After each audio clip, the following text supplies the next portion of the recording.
الذي أنعم علينا وهدانا إلى دين الإسلام.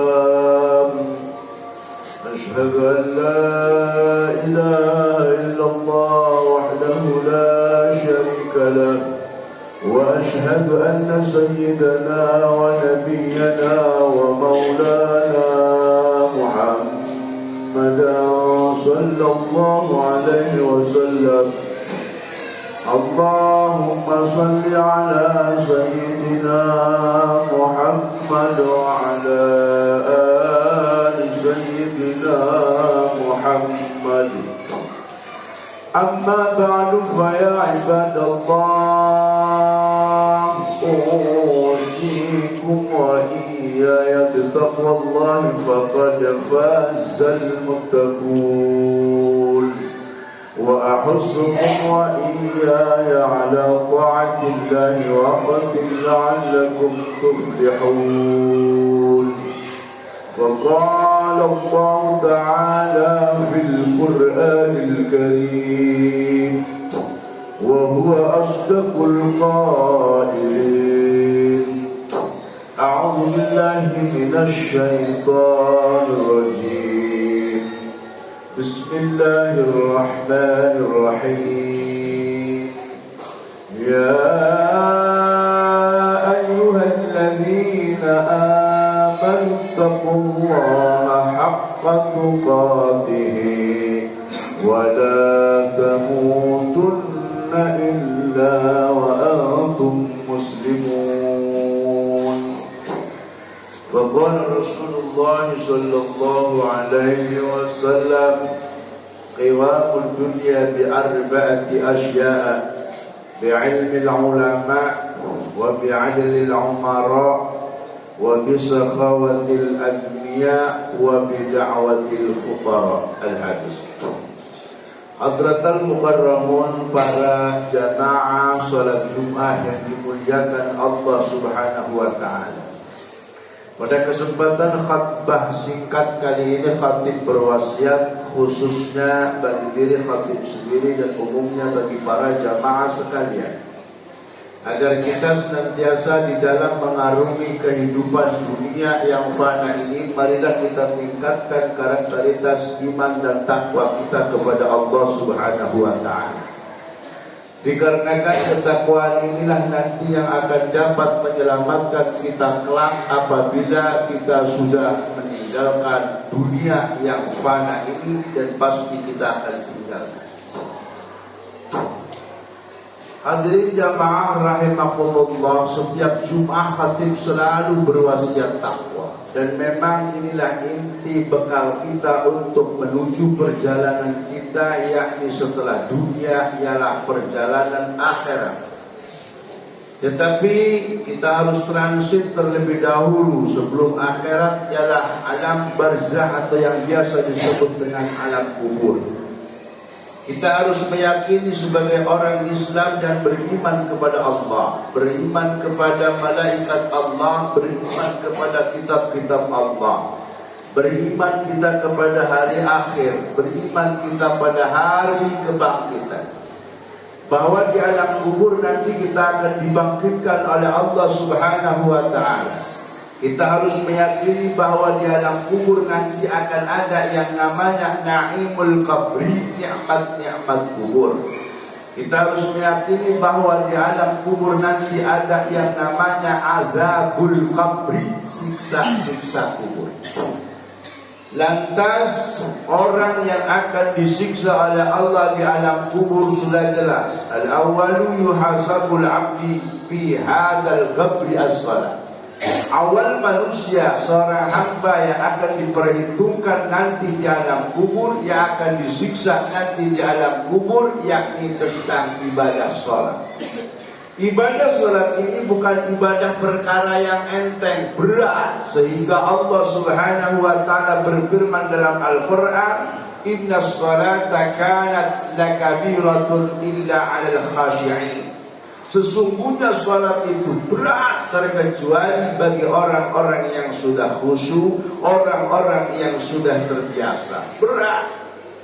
Sehingga perjalanan ibadah sholat langsung baginda kita Nabi Muhammad menerima yang namanya Mi'raj, Isra wal Mi'raj.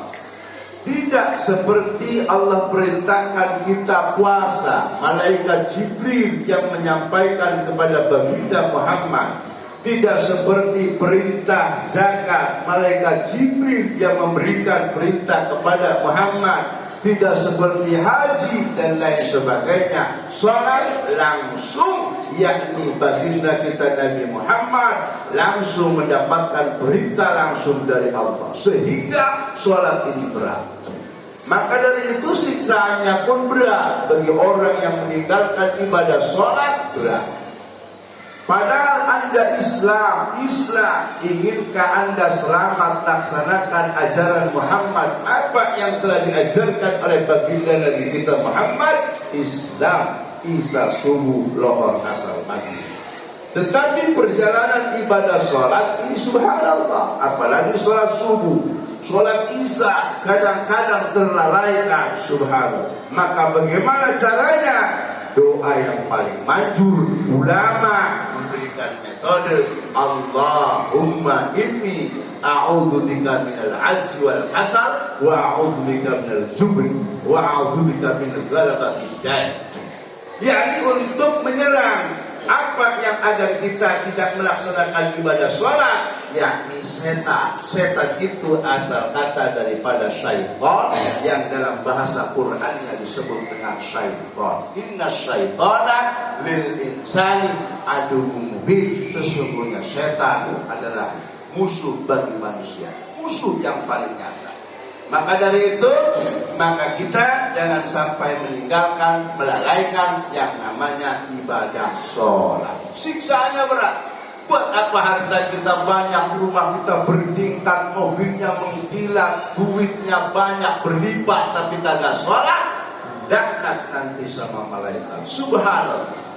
Ada peribahasa yang mengatakan sebatang pohon daunnya rindang, lebat bunganya serta buahnya, walaupun hidup 1000 tahun, kalau tak sembahyang tak ada gunanya. Maka ibadah sholat ini wanti-wanti. Baginda Nabi mewasiatkan dua setelah kepergiannya di alam dunia. Wahai istri dan anakku Fatimahuz Zahra, yakni janganlah kau tinggalkan umat-umatku yakni sholat.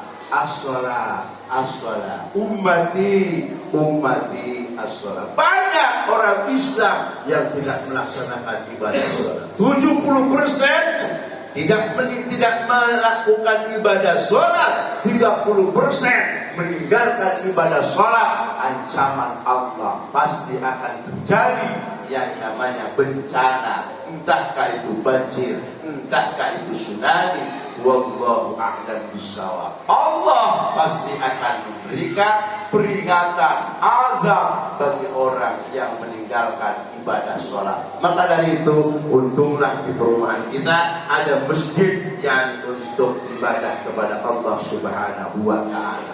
Maka barang siapa orang yang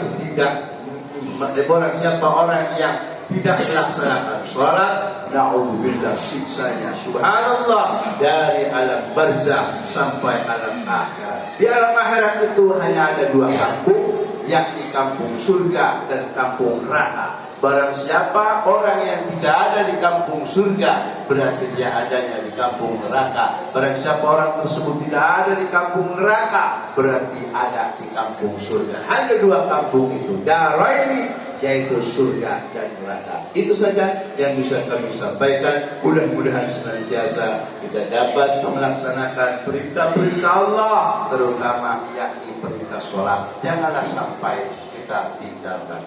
Barakallahu li wa lakum fil Qur'anil Karim wa nafa'ani wa iyyakum bima fihi minal ayati wa dzikril hakim wa taqabbala minni wa minkum tilawatahu innahu huwas samiul alim. Aqulu qawli hadza fastaghfirullahal azim li wa lakum wa li sa'iril muslimina wal muslimat wal mu'minina wal mu'minat fastaghfiruhu innahu huwal ghafurur rahim.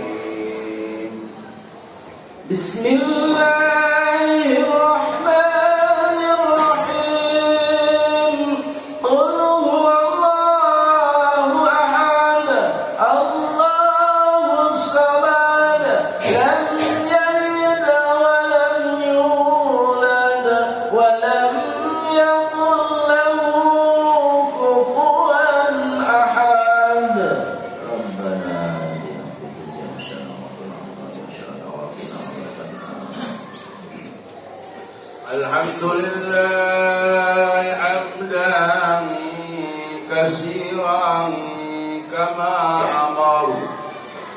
وأشهد أن لا إله إلا الله وحده لا شريك له إرغاما لمن جحد به وكفر وأشهد أن سيدنا ونبينا ومولانا محمدا صلى الله عليه وسلم مصابيح الغرر فيا عباد الله اتقوا الله من سماع اللغو وفضول الخبر واتقوا مناكم واعلموا أن الله تعالى أمركم بأمر بدأ فيه بنفسه وسن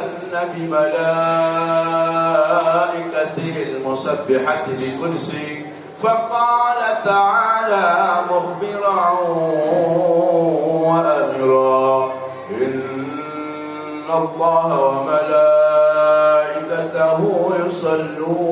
يصلون على النبي يا أيها الذين آمنوا صلوا عليه وسلموا تسليما اللهم صل وسلم على سيدنا محمد وعلى آل سيدنا محمد كما صليت وباركت على سيدنا إبراهيم وعلى آل سيدنا إبراهيم في العالمين إنك حميد مجيد وارض عن خلفة رسول الله سادتنا أبي بكر وعمر وعثمان وعلي وعلى بقية الصحابة والكرامة والتابعين والتابعين تابعين ومن تبعهم بإحسان إلى يوم الدين وعلينا معهم برحمتك يا أرحم الراحمين آمين اللهم اغفر للمؤمنين والمؤمنات والمسلمين والمسلمات الأحياء منهم والأموات إنك سميع قريب مجيب الدعوات يا قاضي الحاجات اللهم انصرنا من نصر الدين واغفر خذل المسلمين واجعلنا بلدتنا هذه إندونيسيا بلدة طيبة ورب الغفار اللهم أعز المسلمين اللهم إنا نسألك رضاك والجنة ونعوذ بك من سخطك والنار ربنا آتنا في الدنيا حسنة وفي الآخرة حسنة وقنا عذاب النار عباد الله إن الله يأمر بالعدل والإحسان وإيتاء ذي القربى وينهى عن الفحشاء والمنكر والبغي يعظكم لعلكم تذكرون فاذكروا الله العظيم يذكركم واسألوه من فضله يعطيكم ولذكر الله أكبر